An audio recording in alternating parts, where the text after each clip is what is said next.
स्वागत है आपका फुल टॉस एजुकेशन में। और आज हम लोग देखेंगे यूपी टेट के सीडीपी मेगा सीरीज, जिसमें हम लोग वन लाइनर टॉप 200 क्वेश्चन करने वाले हैं। और जैसा कि यूपी टेट में पूछा जाता है फैक्चुअल बेस्ड, तो आप ऐसा क्वेश्चन देखेंगे। तो पहला क्वेश्चन आप देख रहे हैं, प्रयास एवं त्रुटि का सिद्धांत किसने दिया था? तो सीधा आंसर है इसका एल थॉर्नडाइक ने दिया था।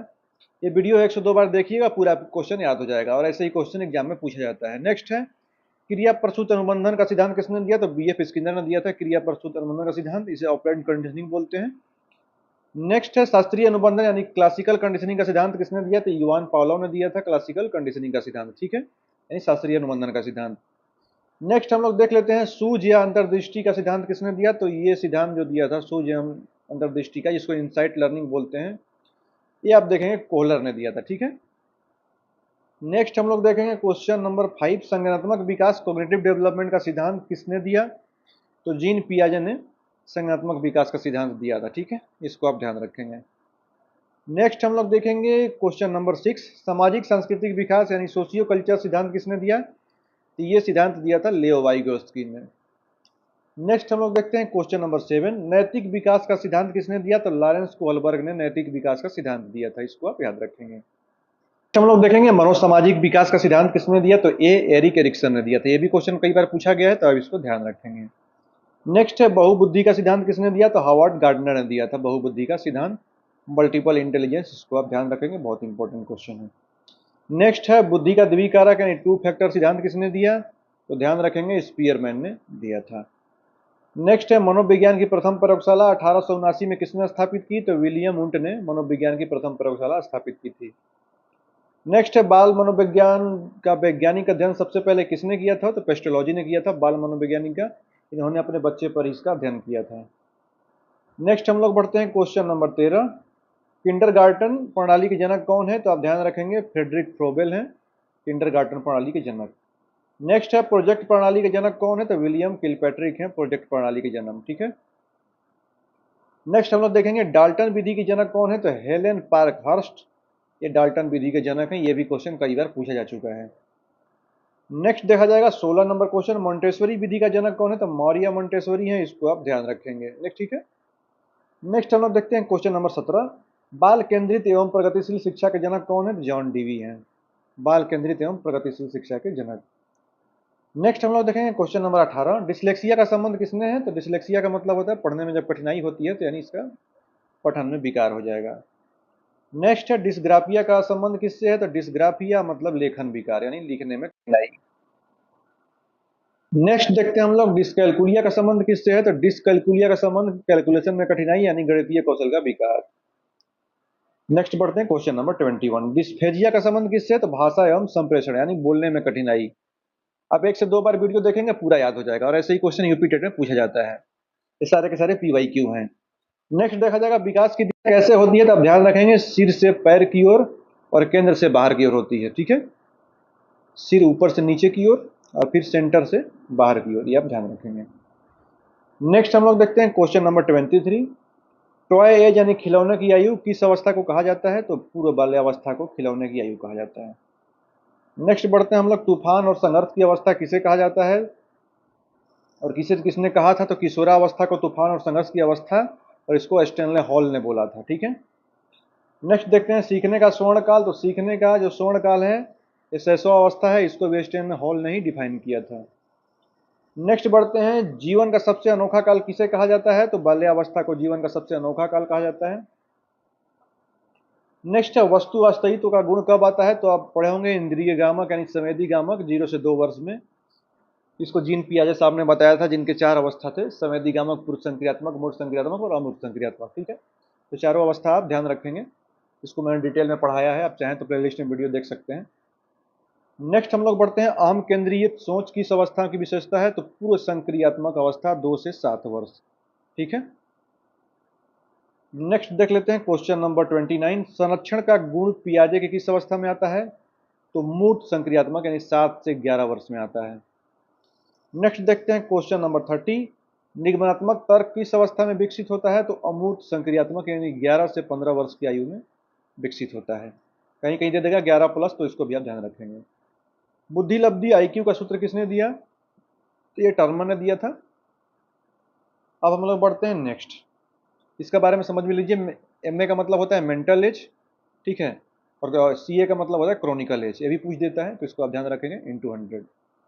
सामान्य बुद्धि लब्धि अगर पूछा जाए तो 90 से 100, औसत 80% अगर देखा जाए तो यही बुद्धि पाई जाती है। नेक्स्ट, प्रतिभाशाली बालक का IQ कितना होता है, तो 140 या उससे अधिक होता है, वो प्रतिभाशाली बालक होता है।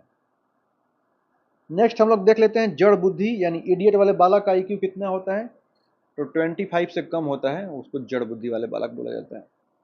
नेक्स्ट है TAT यानी व्यक्तित्व परीक्षण का निर्माण किसने किया, तो मॉर्गन एवं मुरे ने TAT का व्यक्तित्व परीक्षण का निर्माण किया था। कभी कभी ये पूछा जाता है कि TAT का परीक्षण किसमें किया जाता है, तो व्यक्तित्व परीक्षण में किया जाता है, तो ये भी क्वेश्चन पूछ देता है। ये सारे के सारे क्वेश्चन PYQ हैं, इसको आप ध्यान रखेंगे, इसको बार बार रिवीजन करिए, सारा का सारा याद हो जाएगा। नेक्स्ट है रोसा स्याही धब्बा परीक्षण किसने दिया, तो आप इसका नाम सही कनेक्ट करेंगे, हरमन रोसा ने दिया था, ठीक है, रोस्ता स्याही धब्बा परीक्षण। नेक्स्ट हम लोग देखते हैं बुद्धि का त्रिकोणीय सिद्धांत, तो स्टर्नबर्ग ने दिया था, इसको आप ध्यान रखेंगे, त्रिकोणीय देगा तो स्टर्नबर्ग। अगर समूह कारक आए तो थ्रस्टन, आगे आप देखिए समूह कारक सिद्धांत किसने दिया, तो थ्रस्टन ने दिया था। नेक्स्ट क्वेश्चन है जेडपीडी की अवधारणा किसने दी, तो जेडपीडी की अवधारणा आप ध्यान रखेंगे लेव वाइगोस्की ने दिया था। जेडपीडी यानी जोन ऑफ प्रोग्रेसिव डेवलपमेंट, ये भी पूछ देता है फुल फॉर्म, तो ध्यान रखेंगे। नेक्स्ट हम लोग देखते हैं स्कैफोल्डिंग का संप्रत्यय किसने दिया, तो ये भी वाइगोस्की ने दिया था। स्कैफोल्डिंग का मतलब होता है एक टेम्पोररी सपोर्ट, अगर आप सीख जाते हैं तो मैं आपका पीछे से सपोर्ट खींच लेता हूँ। जैसे कि अगर कोई बालक साइकिल चला रहा है, मैं पीछे से पकड़ के उसको सिखा रहा हूँ, और अगर सीखने लगा तो मैंने छोड़ दिया तो वो अपना चलाने लगा था, मतलब कि टेम्पोररी सपोर्ट जब तक कि वो सीख न जाए। नेक्स्ट हम लोग बढ़ते हैं क्वेश्चन नंबर 41। ब्रूनर के अनुसार संज्ञानात्मक विकास की कितनी अवस्थाएं हैं, तो ब्रूनर के अनुसार जो है वो 3 अवस्थाएं हैं संज्ञानात्मक विकास की। नेक्स्ट देखते हैं हम लोग question number 42। Learning by doing का सिद्धांत किसने दिया, तो ये जॉन डुवी ने दिया था, जॉन डुवी ने ही लर्निंग बाय डूइंग का सिद्धांत दिया था। अब हम लोग बढ़ते हैं नेक्स्ट, आत्मसिद्धि का सिद्धांत किसने दिया, तो अब्राहम मैस्लो ने दिया आत्मसिद्धि का सिद्धांत, इसको भी आप ध्यान रखेंगे, ये भी कई बार पूछा जा चुका है। नेक्स्ट है मास्लो का आवश्यकता पदानुक्रम में कितने स्तर हैं, तो टोटल इनके 5 स्तर हैं मास्लो के पदानुक्रम में। नेक्स्ट बढ़ते हैं क्वेश्चन नंबर 45। बच्चों के विकास में आनुवंशिकता और पर्यावरण की क्या भूमिका होती है, तो बच्चों का विकास जो होता है वो आनुवंशिकता और पर्यावरण दोनों से होता है, तो दोनों के इंटरेक्शन से होता है। अगर आप देखे होंगे समाज में बच्चा के माँ बाप पढ़े लिखे होते हैं तो बच्चा भी कहीं ना कहीं उनके इन्फ्लुएंस से आगे बढ़ता है, पढ़ता लिखता है। अगर पर्यावरण में ध्यान दिया जाए तो अगर सारी सोसाइटी पढ़ी लिखी है तो वैसे ही बच्चे का निर्माण होता है। अगर बच्चा गलत जगह पे गलत संगत में रहता है तो वैसा ही बच्चा का निर्माण होता है करेक्टर का। नेक्स्ट हम लोग बढ़ते हैं NCF 2005 के अनुसार शिक्षक की भूमिका क्या है, तो शिक्षक की भूमिका हमेशा फैसिलिटेटर के रूप में होना चाहिए, यानी कि सुविधा दाता के रूप में होना चाहिए। नेक्स्ट है मूल्यांकन का उद्देश्य क्या होना चाहिए, तो मूल्यांकन का उद्देश्य कमियों को पहचानना और उसका सुधार करना। आगे बढ़ते हैं क्वेश्चन नंबर 48। समावेशी शिक्षा का मुख्य अर्थ क्या है, तो सामान्य और विशेष आवश्यकता वाले बच्चों को एक साथ शिक्षा देना, यही समावेशी शिक्षा है, मतलब एक समान शिक्षा देना, भेदभाव नहीं करना। नेक्स्ट है स्कीमा शब्द का प्रयोग सबसे पहले किसने किया था, तो स्कीमा शब्द का प्रयोग सबसे पहले जीन पियाजे ने किया था, ये क्वेश्चन भी कई बार पूछा जा चुका है। नेक्स्ट है 50 नंबर क्वेश्चन, प्राथमिक समाजीकरण की एजेंसी कौन है, तो प्राथमिक जो है वो फैमिली होती है, बच्चा यहीं से सीखता है, और सेकेंडरी जो पूछ देगा तो टीचर और स्कूल हो जाएगा। नेक्स्ट हम लोग बढ़ते हैं क्वेश्चन नंबर 51। मनोविज्ञान को प्रारंभ में किसने विज्ञान माना जाता है, किसका विज्ञान माना जाता है, तो आत्मा का विज्ञान माना जाता है। नेक्स्ट हम लोग बढ़ते हैं, मनोविज्ञान व्यवहार का शुद्ध विज्ञान है, यह कथन किसका है, तो ये वाटसन ने दिया था कि मनोविज्ञान व्यवहार का शुद्ध विज्ञान है। नेक्स्ट हम लोग देख लेते हैं क्वेश्चन नंबर 53। गेस्टाल्ट शब्द का अर्थ क्या है, तो समग्र या संपूर्ण आकार, यही है गेस्टाल्ट का अर्थ, यानी होल आकार। नेक्स्ट हम लोग बढ़ते हैं, चिंपैंजी का प्रयोग किस मनोवैज्ञानिक ने किया था, तो ये भी कई बार क्वेश्चन पूछा जा चुका है, तो सुल्तान नामक चिंपैंजी पर कोहलर ने प्रयोग किया था, तो इसको आप ध्यान रखेंगे। नेक्स्ट है कुत्ते का प्रयोग किस मनोवैज्ञानिक ने किया था, तो इवान पावलोव ने कुत्ते पर प्रयोग किया था, ये भी बहुत ही इंपॉर्टेंट क्वेश्चन है और यूपी टेट में बार बार रिपीट करता है। नेक्स्ट देखते हैं बिल्ली का प्रयोग किस मनोवैज्ञानिक ने किया, तो EL थॉर्नडाइक ने बिल्ली पर प्रयोग किया था, तो इसको आप ध्यान रखेंगे। नेक्स्ट है कबूतर और चूहे पर किसने प्रयोग किया, तो कबूतर और चूहे पर BF स्किनर ने प्रयोग किया था। ये पांचों के पांचों क्वेश्चन रट जाइएगा एकदम, क्योंकि रिपीट करता है। थॉर्नडाइक के जो सीखने के 3 मुख्य नियम है, ये भी कई बार पूछता है। अब देखिए तत्परता का नियम, अभ्यास का नियम और प्रभाव का नियम, इसको आप याद रखेंगे। नेक्स्ट है प्रभाव का नियम किसने दिया, तो आप थॉर्नडाइक देखेंगे। उसके बाद नेक्स्ट है क्वेश्चन नंबर 60, पुनर्बलन का सिद्धांत किसने दिया? तो सीएल हल ने दिया। रेनफोर्समेंट जहां है समझ लीजिए सीएल हल है। हल से बल, अब इसी से ध्यान रखेंगे, पुनर्बलन। नेक्स्ट है स्किनर का सिद्धांत में किस पर सबसे अधिक बल दिया गया है? तो स्किनर पर रेनफोर्समेंट पर बल दिया गया है, ठीक है, यानी पुनर्बलन पे। नेक्स्ट है पावलोव के अनुबंधन सिद्धांत में घंटी की ध्वनि क्या है? तो आप देखेंगे कंडीशनल स्टिमुलस है, यानी अनुदीपक, अनुबंधित अनुदीपक है। पावलोव के अनुबंधन सिद्धांत में घंटी का उपयोग। नेक्स्ट हम लोग देखते हैं अंतर्दृष्टि कैसे आती है? तो अचानक, सडनली आती है, ठीक है। इनसाइट कैसे आती है? तो अचानक आती है। नेक्स्ट देखते हैं क्वेश्चन नंबर 64, अधिगम कैसी प्रक्रिया है? तो निरंतर चलने वाली और जीवन पर्यंत प्रक्रिया है, ठीक है। हम जीवन भर कुछ न कुछ सीखते हैं। नेक्स्ट है 65, सीखना व्यवहार में उत्तरोत्तर सामंजस्य की प्रक्रिया है, यह कथन किसका है? तो सीखना व्यवहार में उत्तरोत्तर सामंजस्य की प्रक्रिया है, यह बीएफ स्किनर के द्वारा दिया गया था। नेक्स्ट है प्रेरणा का मांग सिद्धांत किसने दिया? तो अब्राहम मैस्लो ने प्रेरणा का मांग सिद्धांत दिया था। नेक्स्ट बढ़ते हैं क्वेश्चन नंबर 67, बाह्य प्रेरणा का उदाहरण क्या है? तो पुरस्कार, दंड और प्रशंसा, यही है जो बाह्य प्रेरणा का उदाहरण है। नेक्स्ट है क्वेश्चन नंबर 68, आंतरिक प्रेरणा का उदाहरण? तो रुचि, जिज्ञासा और आत्मसंतुष्टि क्या है? आंतरिक प्रेरणा है। नेक्स्ट है बुद्धि का एक कारक सिद्धांत किसने दिया? तो अल्फ्रेड बीने ने बुद्धि का एक कारक सिद्धांत दिया था। अगर बुद्धि का बहुकारक पूछ दे तो यहाँ पे थॉर्नडाइक हो जाएगा, ठीक है। Multiple factor theory, multi factor theory अगर पूछ दे बहुकारक सिद्धांत तो थॉर्नडाइक, ध्यान रखेंगे। तरल और ठोस बुद्धि पूछ दे, तरल और ठोस बुद्धि का सिद्धांत किसने दिया? तो हम ध्यान रखेंगे कैटल का ध्यान रखेंगे, रेमंड कैटल, या आरबी कैटल भी ऑप्शन में दे देगा। बुद्धि लब्धि की अवधारणा सबसे पहले किसने दी? तो विलियम स्टर्न ने बुद्धि लब्धि की अवधारणा दी। अगर फार्मूला पूछ देगा आईक्यू जो मल्टीप्लाई 100 का है तो वो स्टर्न हो जाएगा। जैसे आपने पढ़ा था मेंटल एज अपॉन कॉनिकल एज इंटू 100, ठीक है। अब हम लोग बढ़ते हैं नेक्स्ट, मानसिक आयु का संप्रत्यय किसने दिया? तो अल्फ्रेड बीने ने मानसिक आयु का संप्रत्यय दिया था। नेक्स्ट हम लोग बढ़ते हैं सृजनात्मकता का मुख्य लक्षण क्या है? तो डाइवर्जेंट थिंकिंग है। जब कई दिशा में बालक सोचने लगता है, एक सोल्यूशन का कई सोल्यूशन निकालता है, इसको क्या बोलते हैं? क्रिएटिव माइंड बोलते हैं। तो डाइवर्जेंट थिंकिंग यानी अपसारी चिंतन और नवीनता। नेक्स्ट है बुद्धि का संबंध किस प्रकार के चिंतन से होता है? तो बुद्धि का संबंध कन्वर्जेंट थिंकिंग से होता है, यानी कि अभिसारी चिंतन से। नेक्स्ट है क्वेश्चन नंबर 76, ब्रेन स्टॉर्मिंग यानी मस्तिष्क उद्वेलन विधि के जनक कौन है? तो ये बहुत इंपॉर्टेंट क्वेश्चन है, ध्यान रखेंगे। एलेक्स ऑसबॉर्न जो है ब्रेन स्टॉर्मिंग के जनक हैं। ब्रेन स्टॉर्मिंग यह ध्यान रखिएगा क्योंकि यही पूछता है। मस्तिष्क उद्वेलन हिंदी में न देखें, इंग्लिश में ही ऐसे ही लिख देगा ब्रेन स्टॉर्मिंग। नेक्स्ट है 77, व्यक्तित्व शब्द किस लैटिन शब्द से बना है? तो पर्सनालिटी जो है वो पर्सोना से बना है, जिसका अर्थ होता है मुखौटा। लैटिन से लिया गया है, लैटिन शब्द से, इसको ध्यान रखेंगे।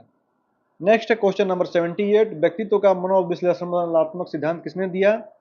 तो सिगमंड फ्रायड ने मनोविश्लेषणात्मक सिद्धांत दिया, तो इसको आप ध्यान रखेंगे। नेक्स्ट है क्वेश्चन नंबर 79, सिगमंड फ्रायड ने मन की कितनी अवस्था बताई है? तो 3 बताई हैं, चेतन, अर्धचेतन और अचेतन, ठीक है। और next question number 80, id, ego और सुपर ईगो की अवधारणा किसने दी? तो आप ध्यान रखेंगे इड, ईगो और सुपर ईगो सिगमंड फ्रायड ने दिया था, ठीक है। नंबर देखते हैं 81, कैट का निर्माण किसने किया? कैट मतलब चिल्ड्रन एप्रिसिएशन टेस्ट, ये लियोपोल्ड बेलक ने किया था। ये भी क्वेश्चन कई बार पूछता है, इसको भी आप ध्यान रखेंगे, ठीक है। नेक्स्ट हम लोग बढ़ते हैं क्वेश्चन नंबर 82 की तरफ, अंतर्मुखी और बहिर्मुखी व्यक्तित्व का निर्माण किसने किया? तो ये कार्ल जुंग ने किया था। अंतर्मुखी और बहिर्मुखी, इंट्रोवर्ट और एक्सट्रोवर्ट आप पढ़े होंगे। नेक्स्ट हम लोग देखते हैं क्वेश्चन नंबर 83, विकास यानी डेवलपमेंट का अर्थ क्या है? तो गुणात्मक और परिमाणात्मक परिवर्तनों का श्रृंखला, ठीक है। नेक्स्ट हम लोग बढ़ते हैं वृद्धि, ग्रोथ का अर्थ क्या है? तो केवल शारीरिक और परिमाणात्मक परिवर्तन, यही वृद्धि का अर्थ है। नेक्स्ट देखा जाएगा क्वेश्चन नंबर 85, भाषा विकास का सिद्धांत किसने दिया? तो ये क्वेश्चन भी कई बार रिपीट करता है, नोम चोम्स्की ने दिया था, इसको आप ध्यान रखेंगे। नेक्स्ट बढ़ते हैं क्वेश्चन नंबर 86, चोम्स्की के अनुसार बच्चों में भाषा सीखने की क्षमता कैसे होती है? तो जन्मजात होती है। चोम्स्की ने लैट सिद्धांत दिया था, लर्निंग एक्विजिशन डिवाइड, आप ध्यान रखेंगे। नेक्स्ट है क्वेश्चन नंबर 87, समीपस्थ विकास का क्षेत्र यानी जेडपीटी किस अवस्था से संबंधित है? तो सीखने के उस स्तर से जहां बच्चा मदद से सीखता है, ठीक है, जिसी को जोन ऑफ प्रोक्सिमल डेवलपमेंट बोलते हैं। वाइगोत्स्की के अनुसार भाषा और विचार का विकास कैसे होता है? तो पहले स्वतंत्र होते हैं, फिर आपस में मिलने लगते हैं। नेक्स्ट हम लोग बढ़ते हैं क्वेश्चन नंबर 89। पियाजे के अनुसार अनुकूलन यानी एडेप्टेशन की दो प्रक्रियाएं कौन सी है? तो एक है एसिमिलेशन और दूसरा है एकोमोडेशन, यानी कि पहला है आत्मसातीकरण और दूसरा है समायोजन। नेक्स्ट देखते हैं क्वेश्चन नंबर 90। पूर्व ज्ञान में नई ज्ञान को जोड़ना क्या कहलाता है? तो इसी को बोलते हैं आत्मसातीकरण, जिसको एसिमिलेशन बोलते हैं। ठीक है। नेक्स्ट देखते हैं क्वेश्चन नंबर 91। नई जानकारी के आधार पर पुरानी धारणा में बदलाव करना क्या कहलाता है? तो नई जानकारी से अगर हम पुरानी धारणा में बदलाव करते हैं तो इसको क्या बोलते हैं? समायोजन। समय के अनुसार अगर हम लोग ढल जाते हैं तो इसको क्या बोलते हैं? समायोजन यानी एकोमोडेशन। नेक्स्ट है 92। नैतिक विकास की पूर्व पारंपरिक अवस्था में नैतिकता किस पर आधारित होती है? तो दंड और आज्ञा पालन पर आधारित होती है। नेक्स्ट हम लोग देखते हैं क्वेश्चन नंबर 93। कोहलबर्ग के सिद्धांत की मुख्य आलोचना किसने की? तो कैरोल गिलिगन ने महिलाओं के परिप्रेक्ष्य की अनदेखी के कारण इनकी आलोचना हुई थी। ठीक है। नेक्स्ट हम लोग बढ़ते हैं पहचान बनाम भूमिका भ्रांति यानी आइडेंटिटी वर्सेज रोल कंफ्यूजन किस अवस्था में होता है? तो एरिक एरिक्सन के अनुसार ये किशोरावस्था में पहचान बनाम भूमिका भ्रांति होती है। नेक्स्ट हम लोग बढ़ते हैं क्वेश्चन नंबर 95। एनसीएफ 2005 का मुख्य फोकस किस पर है? तो बिना बोझ के शिक्षा यानी लर्निंग विदाउट बर्डन, यानी एनसीएफ का यही मुख्य फोकस है। एनसीएफ 2005 किस पर बल देता है? तो करके सीखना यानी लर्निंग बाय डूइंग और अटेंट प्रणाली से मुक्त करने पर जोर देता है। नेक्स्ट बढ़ते हैं क्वेश्चन नंबर 97। आरटीई 2009 शिक्षा का अधिकार कब लागू हुआ? तो 1 अप्रैल 2010 को राइट टू एजुकेशन लागू हुआ था। आरटीई 2009 के अनुसार प्राथमिक कक्षाओं में शिक्षक छात्र का अनुपात क्या होता है? तो आप ध्यान रखेंगे 1:30 होता है, ये भी कई बार पूछता है, और अपर प्राइमरी पूछेगा तो 1:35। नेक्स्ट आप देख रहे हैं उच्च प्राथमिक में तो ये 135 हो जाएगा, अपर प्राइमरी में रेशियो पूछ देगा तो 135। नेक्स्ट माइक्रो टीचिंग यानी सूक्ष्म शिक्षण के जनक कौन है? तो डब्ल्यू एलन है, इसको आप ध्यान रखेंगे, इन्होंने ही माइक्रो टीचिंग दिया था। नेक्स्ट है बाल केंद्रित शिक्षा किसकी देन है? तो शिक्षा मनोविज्ञान की देन है, बाल केंद्रित शिक्षा। ठीक है। Question number 102। आधुनिक मनोविज्ञान के जनक कौन है? तो विलियम जेम्स जो है वो आधुनिक मनोविज्ञान के जनक हैं। नेक्स्ट देखते हैं क्वेश्चन नंबर 103। शिक्षा मनोविज्ञान के जनक कौन है? तो थॉर्नडाइक है, ईएल थॉर्नडाइक जो है तो एजुकेशनल साइकोलॉजी के जनक हैं। मूल प्रवृत्तियों का सिद्धांत किसने दिया? तो मैकडोगल ने दिया था मूल प्रवृत्तियों का सिद्धांत, इसको आप ध्यान रखेंगे। नेक्स्ट देखते हैं क्वेश्चन नंबर 105। मैकडोगल के अनुसार मूल प्रवृत्तियों की संख्या कितनी है? तो मैकडोगल ने टोटल 14 मूल प्रवृत्तियों को दिया था। ठीक है। नेक्स्ट है 106। खेल प्रणाली के जनक कौन है? तो फ्रोबेल जो है वो खेल प्रणाली के जनक हैं। नेक्स्ट बढ़ते हैं क्वेश्चन नंबर 107। बालक एक ऐसी पुस्तक है जिसे शिक्षक को अधोपान पढ़ना चाहिए, किसने कहा था? तो यह रूसो ने कहा था कि बालक एक ऐसी पुस्तक है जिसे अधोपान पढ़ना चाहिए। नेक्स्ट है प्रगतिशील शिक्षा यानी प्रोग्रेसिव एजुकेशन के जनक कौन है? तो जॉन डीवी हैं, जॉन डीवी ही प्रोग्रेसिव एजुकेशन के जनक हैं। नेक्स्ट बढ़ते हैं क्वेश्चन नंबर 109। नवजात शिशु का भार लगभग कितना होता है? तो 7 से 7.5 पाउंड तक नवजात शिशु का भार होता है। बच्चे के मस्तिष्क का वजन कितना होता है? तो 350 ग्राम होता है, इसको आप ध्यान रखेंगे। एक वयस्क मनुष्य में मस्तिष्क का वजन कितना होता है? तो 1400 ग्राम होता है। ठीक है। एक एडल्ट अगर इंसान हो जाता है तो 1400 ग्राम उसके मस्तिष्क का वजन होता है। नेक्स्ट है क्वेश्चन नंबर 112। नवजात शिशु में हड्डियों की संख्या कितनी होती है? तो 270 होती है, और ये आगे बढ़ के ज्वाइंट हो जाती है, तो जब आप एडल्ट में प्रवेश कर जाएंगे तो ये 206 हो जाती है। नेक्स्ट बढ़ते हैं, शरीर की सबसे लंबी हड्डी कौन सी है? तो फीमर यानी जांघ है। और शरीर की सबसे छोटी हड्डी तो स्टेप्स यानी कान की हड्डी सबसे छोटी है। किस अवस्था को मिथ्या परिपक्वता का काल कहा जाता है? तो बाल्यावस्था को मिथ्या परिपक्वता काल कहा जाता है, इसको रॉस ने दिया था। नेक्स्ट बढ़ते हैं क्वेश्चन नंबर 116। किशोरावस्था बड़े संघर्ष, तनाव, तूफान तथा विरोध की अवस्था है, या किसने कहा था? तो स्टैनले हॉल ने कहा था कि किशोरावस्था जो है वो बड़े संघर्ष, तनाव, तूफान तथा विरोध की अवस्था है। नेक्स्ट देखते हैं क्वेश्चन नंबर 117। बालक का समाजीकरण सोशलाइजेशन कहाँ से शुरू होता है? तो परिवार से शुरू होता है सबसे पहले, उसके बाद स्कूल और टीचर से शुरू होगा। तो परिवार प्राइमरी हो जाएगा, स्कूल सेकेंडरी हो जाएगा। नेक्स्ट बच्चे का प्रथम गुरु कौन होती है? तो माँ होती है। ठीक है, माता प्रथम गुरु होती है। भाषा विकास का सिद्धांत किसने दिया था? नोम चॉम्स्की ने दिया था। एक क्वेश्चन नंबर 120 देखेंगे, संज्ञानात्मक विकास की कितनी अवस्थाएं पियाजे ने बताई है? तो 4 अवस्थाएं बताई है। Question number 121। कोहलबर्ग के नैतिक विकास के कितने स्तर हैं? तो टोटल 3 स्तर हैं, प्रत्येक के 2-2 अवस्थाएं हैं, यानी टोटल 6 अवस्थाएं हैं। नेक्स्ट, वाइगोस्की के सिद्धांत में MKO का पूर्ण रूप क्या है? तो मोर नॉलेजेबल टू अदर, यही MKO का पूर्ण रूप है, फुल फॉर्म है। नेक्स्ट देखते हैं क्वेश्चन नंबर 123, बुद्धि लब्धि का सूत्र टर्मन ने कब दिया था? तो 1916 ईस्वी में दिया था, ठीक है। और जब इसको बुद्धि लब्धि में 100 का मल्टीप्लाई कर देंगे तो स्टर्न हो जाएंगे। नेक्स्ट हम लोग बढ़ते हैं क्वेश्चन नंबर 124, 140 से अधिक IQ वाले बच्चों को क्या कहा जाता है? तो प्रतिभाशाली बालक यानी गिफ्टेड चाइल्ड कहा जाता है। नेक्स्ट बढ़ते हैं, 90 से 109 IQ वाले बच्चे को क्या कहा जाता है? तो एवरेज बुद्धि कहा जाता है, ठीक है। नेक्स्ट है CAT यानी कैट परीक्षण किस आयु के वर्ग के लिए है? तो 3 से 10 वर्ष के आयु वर्ग के लिए यह परीक्षण किया जाता है। नेक्स्ट, TAT परीक्षण कितने कार्ड होते हैं? तो ये भी क्वेश्चन कई बार पूछा है, इसको ध्यान रखेंगे। 31 कार्ड होते हैं, 30 चित्र वाले और 1 सादा होता है।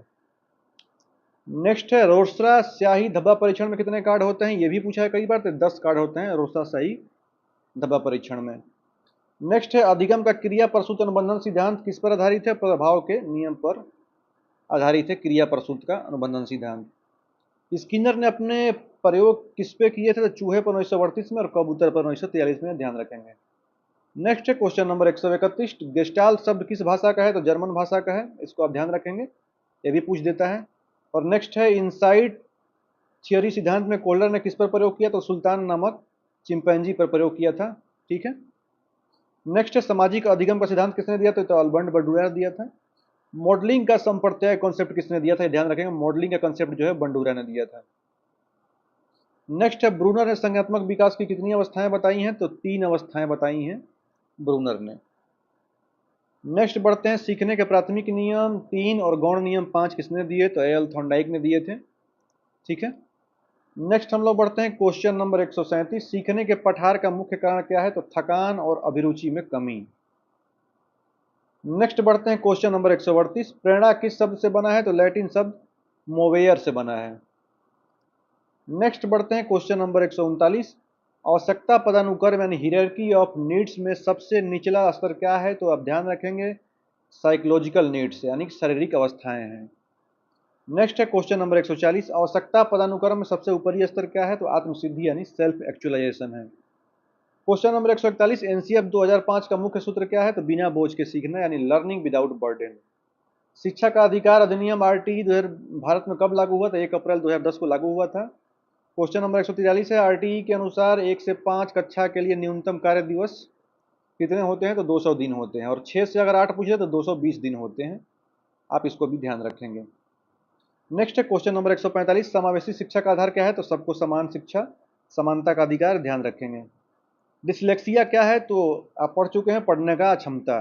और डिसकैलकुलिया मतलब गणितीय गणना में क्षमता, और डिसग्राफिया मतलब लिखने की क्षमता। ये क्वेश्चन पहले भी रिपीट कर दिया था, तो ये बार बार पूछता भी है, तो ध्यान रखेंगे। ब्रेल लिपि का आविष्कार किसने किया? तो लुई ब्रेल ने किया था, ये फ्रांस के रहने वाले थे। नेक्स्ट है सूक्ष्म शिक्षण की कुल अवधि कितनी होती है? तो 36 मिनट होती है सूक्ष्म शिक्षण यानी माइक्रो टीचिंग की, 6-6 मिनट के 6 पार्ट में होता है, तो इसको आप ध्यान रखेंगे। नेक्स्ट, माइक्रो टीचिंग साइकिल के कितने पद होते हैं यानी सूक्ष्म शिक्षण के चक्र? तो 6 पद। योजना, इसको आप क्रम याद रखेंगे, पहला योजना है, फिर शिक्षण है, फिर प्रतिपुष्टि, फिर पुनः योजना, फिर पुनः शिक्षण, फिर पुनः प्रतिपुष्टि। नेक्स्ट है पाठ योजना के पंचपदीय प्रणाली के जनक कौन है? तो हर्बर्ट हैं। पंचपदीय प्रणाली ये भी कई बार पूछा जा चुका है। क्वेश्चन नंबर 153, निदानात्मक परीक्षण यानी डायग्नोस्टिक टेस्ट का उद्देश्य क्या है? तो छात्रों की सीखने की जो कठिनाई होती है उसी का पता लगाने के लिए डायग्नोस्टिक टेस्ट किया जाता है। नेक्स्ट है उपचारात्मक शिक्षण यानी रिमेडियल टीचिंग का उद्देश्य क्या है? तो कठिनाइयों का पता लगने के बाद उन्हें दूर करना। तो बस इसमें फर्क भी दे देगा कि डायग्नोस्टिक टेस्ट अगर दे दिया तो निदानात्मक का मतलब कठिनाइयों का पता लगाना, और उपचारात्मक यानी रिमेडियल पूछ दिया तो उसको दूर करना, कठिनाइयों को। नेक्स्ट है सीसी का पूर्ण रूप, तो कंटिन्यूअस एंड कम्प्रिहेंसिव इवोल्यूशन है, इसको हिंदी में बोलते हैं सतत और व्यापक मूल्यांकन। क्वेश्चन नंबर 156, पोर्टफोलियो क्या है? तो छात्रों के कार्यों और उपलब्धियों का क्रमिक संग्रह। क्वेश्चन नंबर 157 है, प्रतिभाशाली बच्चों को शिक्षा कैसी होनी चाहिए? तो संवर्धित और चुनौतीपूर्ण होनी चाहिए। 158 देख रहे होंगे, मंद बुद्धि बालक को पढ़ाने में सबसे अच्छी विधि कौन सी है? तो मूर्त से अमूर्त की ओर यानी कंक्रीट टू एब्स्ट्रैक्ट, ध्यान रखेंगे मंद बुद्धि बालकों के लिए। नेक्स्ट है क्वेश्चन नंबर 159, ब्रेल लिपि में कितने बिंदु होते हैं? तो 6 बिंदु होते हैं। नेक्स्ट है क्वेश्चन नंबर 160, श्रवण बाधित बच्चों के लिए कौन सी विधि उपयुक्त है? तो सांकेतिक भाषा जो होती है, साइन लैंग्वेज और ओष्ठ पठन, यही श्रवण बाधित बच्चों के लिए उपयोग की जाती है। 161 है समावेशी शिक्षा में शिक्षा का रवैया कैसा होना चाहिए, तो फ्लेक्सिबल और सहानुभूतिपूर्ण यानी लचीला होना चाहिए। नेक्स्ट है समस्या समाधान विधि के जनक कौन है, सुकरात और सेंट थॉमस हैं। आधुनिक रूप से अगर पूछा जाए तो जॉन डीवी हैं। नेक्स्ट है क्वेश्चन नंबर 163, आगमन विधि यानी इंडक्टिव का अर्थ क्या है, तो उदाहरण से नियम की ओर जाना, ये इंडक्टिव मेथड है। अगर डिडक्टिव पूछ देगा तो नियम से उदाहरण की ओर, इसको आप ध्यान रखेंगे। तो निगमन विधि डिडक्टिव का अर्थ क्या है, तो नियम से उदाहरण की ओर। 165 नंबर देख रहे हैं, छोटे बच्चों के लिए कौन सी विधि अधिक उपयुक्त है, तो आगमन विधि जो है इंडक्टिव मेथड सबसे उपयुक्त मानी जाती है। खेल विधि के जनक कौन है, तो हेनरी कोल्डवेक कुक हैं। जब भी खेल विधि पूछे तो समझ जाइए कुक। नेक्स्ट है क्वेश्चन नंबर 167, प्रश्नोत्तर विधि क्वेश्चन आंसर मेथड के जनक तो सुकरात हैं। नेक्स्ट है क्वेश्चन नंबर 168, अन्वेषण या ह्यूरिस्टिक विधि के जनक कौन है, तो एच ई आर्मस्ट्रॉन्ग, इसको आप ध्यान रखेंगे। ह्यूरिस्टिक शब्द का अर्थ क्या है, तो आई फाइंड आउट, मतलब मैं खोजता हूँ। नेक्स्ट है बालक में संवेदनशील अवधि का अर्थ क्या है, तो वह समय जब बच्चा किसी विशिष्ट कौशल को जल्दी सीखता है। ठीक है। नेक्स्ट है सामाजिकरण और द्वितीय एजेंसी कौन सी है, तो पहला स्कूल, मीडिया और पास पड़ोस, यही जो है सामाजिकरण की द्वितीय एजेंसी है। पहला जो होता है वो आपका फैमिली हो जाएगा यानी परिवार है, और सेकेंडरी जब आएगा तो स्कूल, मीडिया और आस पड़ोस। नेक्स्ट है जेंडर क्या है, तो एक सामाजिक संरचना यानी सोशल कंस्ट्रक्ट है। सेक्स क्या है, तो एक जैविक संरचना है यानी बायोलॉजिकल कंस्ट्रक्ट। 174 नंबर क्वेश्चन देख रहे होंगे, जेंडर रूढ़िवादिता का उदाहरण क्या है, तो यह मानना कि लड़कियां गणित में कमजोर होती हैं, इसको जेंडर रूढ़िवादिता बोलते हैं। पहले से ही एजम्पशन कर लेना। शिक्षक द्वारा जेंडर रूढ़िवादिता को कैसा तोड़ा जाता है, तो आप ध्यान रखेंगे लड़के और लड़कियां दोनों को सामान्य कार्य और अवसर देकर जेंडर रूढ़िवादिता को दूर किया जाता है। बाल केंद्रित शिक्षा में मूल्यांकन कैसा होता है, तो सतत और सीखने की प्रक्रिया का हिस्सा होता है। विकास की दिशा का सिद्धांत क्या बताता है, तो विकास सिर से पैर होता है, सिफेलोकॉडल, आप ध्यान रखेंगे। विकास सिर से पैर होता है, जैसे मैंने बताया था, ऊपर से नीचे और फिर जो सेंटर से बाहर की तरफ। नेक्स्ट है प्रोक्सीमोडिस्टल का सिद्धांत क्या है, तो विकास शरीर केंद्र से बाहर की ओर होता है, इसको ध्यान रखेंगे। क्वेश्चन नंबर 179 है, एक बच्चे की वृद्धि मुख्य रूप से किससे संबंधित है, तो शारीरिक विकास से संबंधित है। नेक्स्ट देखते हैं क्वेश्चन नंबर 180, वाइगोस्की के अनुसार निजी भाषण यानी प्राइवेट स्पीच क्या है, तो बच्चे जब अपने ही कार्यों को निर्देशित करने के लिए खुद से बातें करते हैं तो इसी को प्राइवेट स्पीच बोलते हैं। आगे बढ़ते हैं क्वेश्चन नंबर 181, पियाजे ने निजी भाषण को क्या कहा, तो ईगोसेंट्रिक स्पीच यानी अहम केंद्रित वाक्य पियाजे ने बोला था। तो बहुत इंपॉर्टेंट है, इसको आप ध्यान रखेंगे। ये पीडीएफ चाहिए तो मैं Telegram channel full touch education पे उपलब्ध करा दूंगा, चाहिए तो वहां से ले सकते हैं। क्वेश्चन नंबर 182 है, एक प्रगतिशील कक्षा यानी प्रोग्रेसिव क्लासरूम की विशेषता क्या है, तो ज्ञान का निर्माण बच्चों द्वारा स्वयं किया जाता है। 183 नंबर है, अभिप्रेरणा का प्रणोद न्यूनता सिद्धांत यानी ड्राइव रिडक्शन थ्योरी किसने दिया था, सीएल हल ने दिया था, यानी क्लार्क एल हल ने अभिप्रेरणा का प्रणोद न्यूनता सिद्धांत दिया था। क्वेश्चन नंबर 184 है, संवेग और संज्ञान एक दूसरे को कैसे संबंधित है, तो एक दूसरे से गुथे हुए यानी इंटरवोवेन है। सीखने का वक्र क्या दर्शाता है, तो अधिगम की प्रगति और उन्नति को दर्शाता है। क्वेश्चन नंबर 186 है, जब सीखने में कोई उन्नति नहीं होती तो उसे क्या कहते हैं, सीखने का पठार यानी प्लेट्यू ऑफ लर्निंग बोला जाता है, जब सीखने में कोई उन्नति नहीं होती है। सीखने के पठार को कैसे दूर किया जाता है, तो आप ध्यान देंगे कि शिक्षण विधियों में बदलाव और उचित प्रेरणा देकर सीखने के पठार को दूर किया जाता है। नेक्स्ट 188 है, अल्बर्ट बंडूरा के सामाजिक अधिगम सिद्धांत में सबसे महत्वपूर्ण क्या है, तो अवलोकन और अनुकरण यानी ऑब्जर्वेशन और इमिटेशन है अल्बर्ट बंडूरा के सामाजिक अधिगम सिद्धांत में। क्वेश्चन नंबर 189 है, बोबो डॉल का प्रयोग किसने किया था, तो अल्बर्ट बंडूरा ने किया था। ठीक है। आगे बढ़ते हैं क्वेश्चन नंबर 190, ज्ञानात्मक पक्ष के उद्देश्य का वर्गीकरण किसने किया, तो बीएस ब्लूम ने ज्ञानात्मक पक्ष के उद्देश्य का वर्गीकरण किया था। क्वेश्चन नंबर 191, ब्लूम की टेक्सोनॉमी का उच्चतम स्तर क्या है, तो मूल्यांकन, इवैल्यूएशन, नए संशोधन में निर्माण, क्रिएटिंग जो है, यही ब्लूम की टेक्सोनॉमी का सबसे हाईएस्ट स्तर है। 192 है, स्मृति का पहला चरण कौन सा है, तो एनकोडिंग जो है यानी कूट संकेतन स्मृति का पहला चरण है। विस्मृति का सिद्धांत किसने दिया, तो एबिंगहास ने विस्मृति का सिद्धांत यानी फॉरगेटिंग का सिद्धांत दिया था। नेक्स्ट है ट्रांसफर ऑफ लर्निंग यानी स्थानांतरण का सिद्धांत किसने दिया, कितने प्रकार का होता है, आप ध्यान देंगे सकारात्मक होता है, नकारात्मक होता है और शून्य होता है। ठीक है। ट्रांसफर ऑफ लर्निंग, जब साइकिल चलाने वाला स्कूटर चलाना जल्दी सीख जाता है तो उसको क्या बोलते हैं, तो पॉजिटिव ट्रांसफर होता है। नेक्स्ट है रुचि और अवधान में कैसा संबंध है, तो दोनों एक दूसरे के सिक्के के पहलू हैं। मानसिक थकान को दूर करने का सबसे अच्छा उपाय क्या है, तो विश्राम और खेलकूद। और ये क्वेश्चन बार बार रिपीट करता है। किशोरावस्था को संघर्ष, तनाव और तूफान की अवस्था किसने कहा था? तो जी स्टैनले हॉल ने कहा था। तो क्वेश्चन नंबर 199, स्टैनले हॉल की प्रसिद्ध पुस्तक का नाम क्या है? तो एडोलेसेंस है। तो बहुत फेमस पुस्तक है, इसको आप ध्यान रखेंगे। और आज का लास्ट क्वेश्चन है, बाल विकास का अध्ययन क्षेत्र क्या है? तो गर्भावस्था से किशोरावस्था तक। ये बात आप ध्यान रखेंगे। अगर ये वीडियो अच्छा लगा हो तो एक लाइक जरूर करिएगा। बाकी अगर ये पीडीएफ चाहिए तो फुल टॉस के टेलीग्राम चैनल ज्वाइन कर लीजिए, वहाँ पे आपको अवेलेबल करा दी जाएगी। बाकी मिलते हैं नेक्स्ट वीडियो में। धन्यवाद।